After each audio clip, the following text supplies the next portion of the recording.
Yeah, it's crazy playing one of these old strategy games that doesn't have keyboard shortcuts. Yeah, why is it none of the... Was it because it was an interrupt or something that games just always had to have a keyboard shortcut? Oh, welcome back to On the Branch.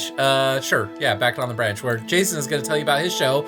And it is now turned 150, and I now have like half the galaxy. Let's go to the big map. Yeah, there's only 2 enemy factions left. Look This is like, all that blue is us. You know, one of my complaints with this game is that it actually is really difficult to see the Federation blue in front of the black and blue and all of the purple. visuals. The biggest thing they could have done is, and they're probably, the mods are out there probably exist, and there's probably been somebody screaming at us for, what episode are we on now? We're on like the 10th or 11th episode of this series, and there are resolution mods that let you play this game at better resolutions, that let you have a wider field. Ooh. Yeah. Do they let you show the map in like a medium size? Yeah, well what it is the small map will just be big, have more cells in it? Yeah, yes, exactly. Oh, nice. I might have to look into those. Okay, so I've got these Vulcan ships guarding the border. I've got those guys up there raiding Chiliac because they, I don't know, some trade dispute or something. You know how the Chiliacs are, or Chilia is the system. Did you look at the treaty bylaws and request arbitration from a neutral third party? No, I just sat source that doesn't come out of hibernation for another 120 years. I just sat 2 cruisers on their front doorstep and said, "You can't fuck with me." Remember when that was how problems were resolved in Star Trek episodes, where you would pull up the treaty and scan it for a loophole? Yeah. And then you make an argument, and then you'd put them on the view screen and you'd say, well, according to these battle cruisers according to this treaty signed in this year, in this paragraph on this line, it says that we're allowed to do this, and if you don't let us do that, then that's an act of war. Yeah, are these Klingons gonna fuck me up? I need to go defend that space. Well, I mean, they are Klingons, so... Yeah, they tend to fuck you up. Okay, so you wanted to talk about how you would write this show. So we talked in the last episode at the end about how they actually get the warp travel. See, there they are. A little bit correct. They're Star Trek Picard is not... What if it's fight Otto? Absolutely terrible about... Oh, they retreated. About the scale of the galaxy and how fast things travel. So... I want to start by saying that there were actually 3 ideas that were barely presented in Star Trek Picard. Apparently I was sieging a planet. There are 3 ideas in Star Trek Picard that I actually thought were really good ideas, especially for Star Trek episodes. We're going to try to take this planet next turn. And those 3 ideas, which were presented in varying degrees of success or failure by Star Trek Picard, mostly failure, were 1. The Romulans as environmental refugees. Good idea. Number 2. The Borg Reclamation Project. That's a pretty cool idea. Yeah, also cool. That was my favorite idea. My favorite episode in the series, I think, was the one where Picard meets with Hugh, and Hugh shows him what he's doing in the Borg Reclamation Project. Yeah, that was neat. That part of that episode was the most Star Trek part of this entire season. It was the Rickest Rick of Star Trek. But it was but that whole Borg reclamation thing is the 4th minor subplot of the season that went nowhere and did nothing. Wait, because again, despite what we thought in earlier episodes, the Borg weren't involved at all in the actual overarching plot.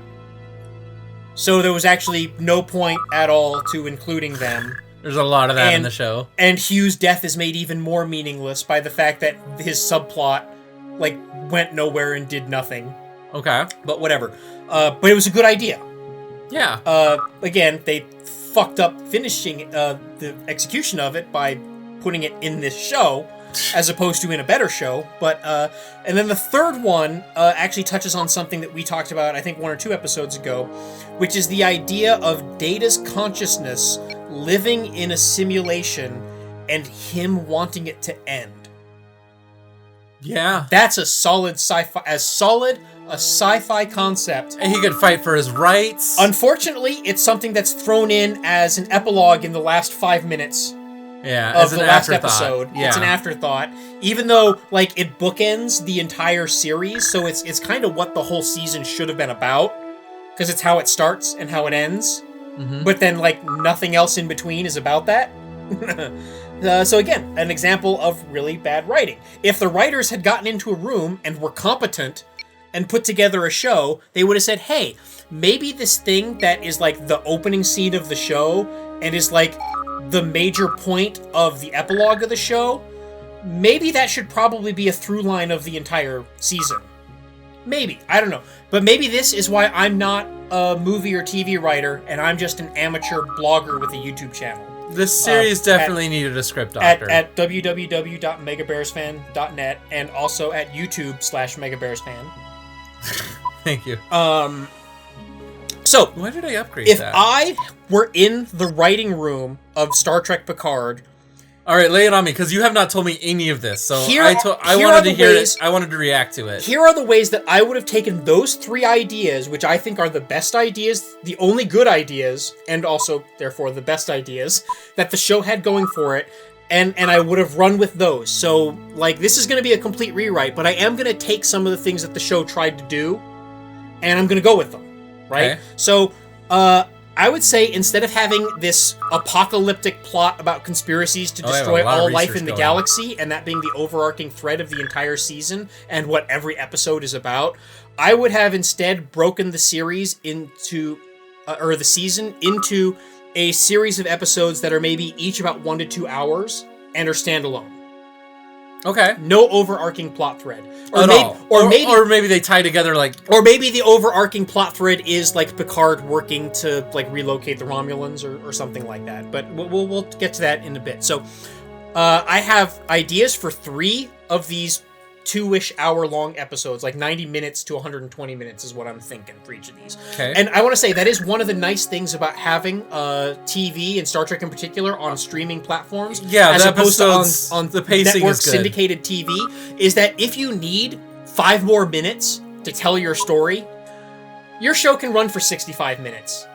And the studio isn't going to throw a fit, and the advertisers aren't going to throw a fit. You don't have to. You don't have to cut out 10 minutes of like potentially plot critical dialogue in order to condense the show into that 50-minute runtime or whatever.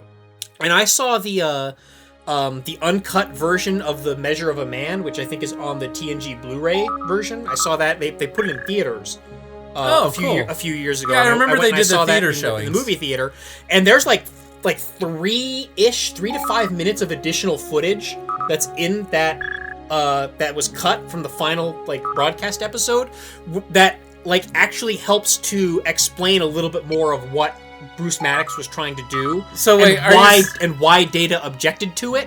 And it really sucks that was cut out of the episode, because it kind of makes the conflict between Maddox and Data a little bit more confusing, because like Maddox is saying that he wants to replicate Data's mind, and Data immediately jumps to like this conclusion that he's going to turn him off and shut him down and dissect him and take him apart. Right. And like it's not. And I just assumed that was they didn't have time to explain it in the episode. That's what I always thought. They filmed it. Well, yeah. And then they cut it for time. Right. So it was like he did want to cut him up. We just didn't get the full explanation of him saying, "I want to cut up Data." No, it's more of Data. There was this extra scenes with Maddox.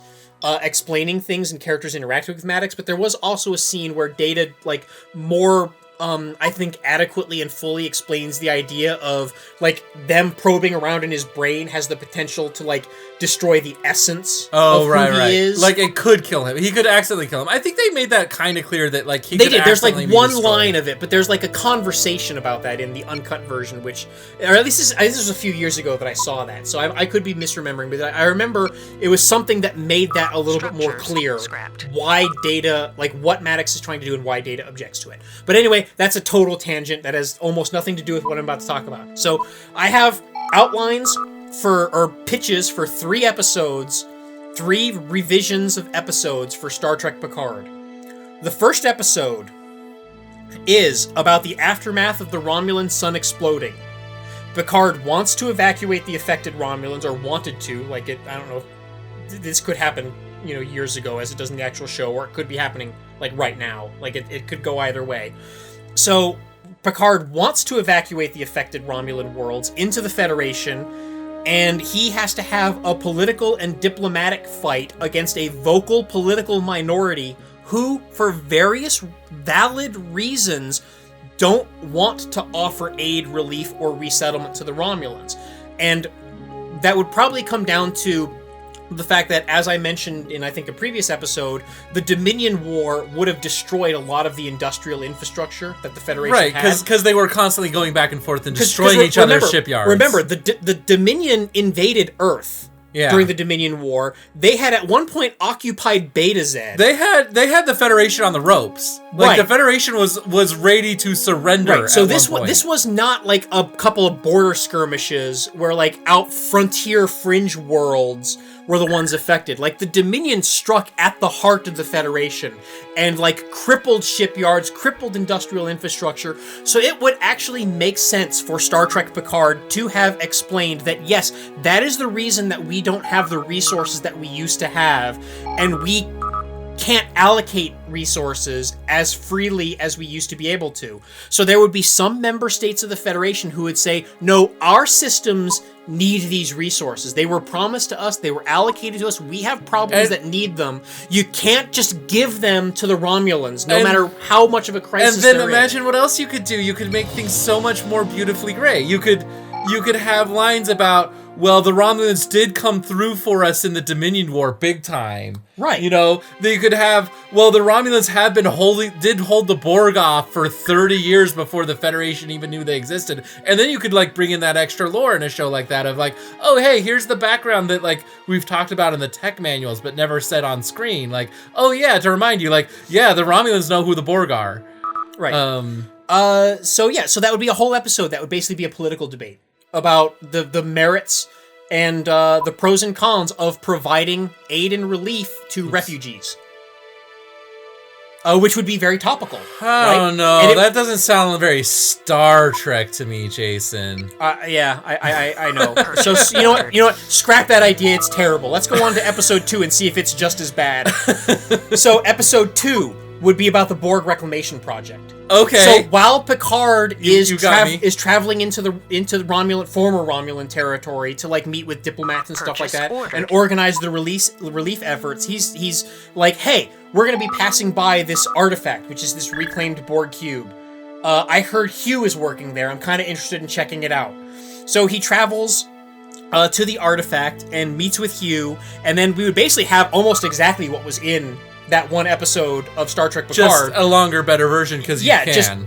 And so Hugh would show him, hey, this is what we're doing. We're trying to remove these Borg implants. We're trying to deassimilate them and then rehabilitate them and reintroduce them into society. You know, kind of like prisoners or convicts in real life, maybe. Yeah. Like what almost a parallel. Almost as if it's like some kind of metaphor or allegory or something like that. I don't know. Like a commentary, pointing back on the society that made it. But here's where it goes even further than that. All right, we're gonna try to take this planet, so I'm save scumming, because if we fail, I'm loading this save. Yeah, the planetary invasion in this game sucks because it's like totally RNG. Like, it would be nice if, like, a failed invasion just damaged your troop transport and you could repair it instead of it just... Or just used more of them, or damaged some of the ships. I think if you stack more troop transports, it increases the odds. It does, but, like, if for some reason... At one point, I remember it, like, ate all of my troop transports on an attack, but that only ever happened once, and every other time it only eats one every time.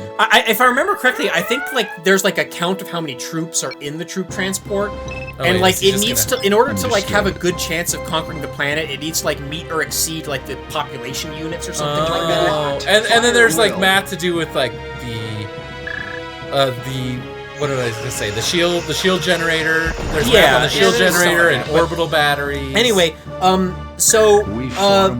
the Borg are also we got it. An interesting allegory for our modern immigration crisis. So it ties in with the first episode that I pitched as well, because the crimes of the Borg go far beyond the minor technicality that they technically broke the law by crossing the border illegally, which is the actual argument that actual conservatives, which I like to call regressives, make when saying that we should deny asylum or citizenship or amnesty to, you know, only to people who come across the southern Mexican border. They never talk about this with people coming from Canada or other countries. Yeah. I need to remember to save scum again, because I'm trying to chase these guys down.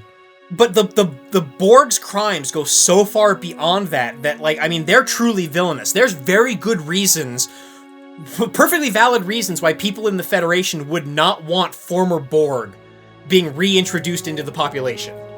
Like, that's something that I can buy 100%. Yeah. Compared to, like, we don't like Romulans. Because they're our oldest enemy, even though they bailed us out in the Dominion War 20 years ago. Yeah.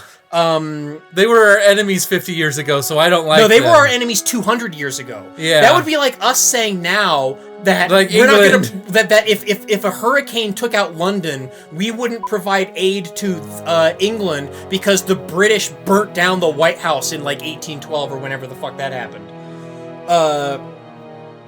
I mean, to be fair, the Federation and the Romulans have a longer history of conflict than the United States and Britain did.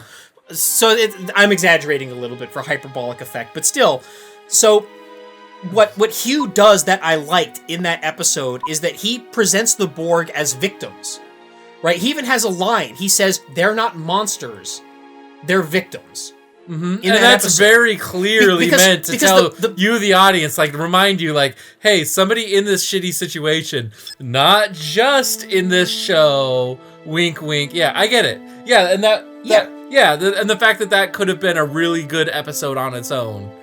Right, so then we this parallels the plight of the Romulans, so it ties in well to the first episode, so there's thematic consistency there, and it's topical, and I think is a much better allegory for several things. It's an allegory for immigration, for actual illegal immigration, with people who are coming from places where there is a lot of crime and a lot of poverty, and, you know, where you've got friggin' drug lords that'll just kill you out in the streets. You know, and people are trying to escape that, because why wouldn't you want to escape that? Oh wait, I want to read. But there's also that allegory that I said as well about rehabilitating prisoners, right? Like the Borg committed crimes, they committed atrocities, right? Like, that's indisputable. But if we can rehabilitate them, because these Borg drones in Star Trek Picard, all they wanted is to be normal again and to go back and live in civilized society, be part of society, maybe vote again. Accepted. Right?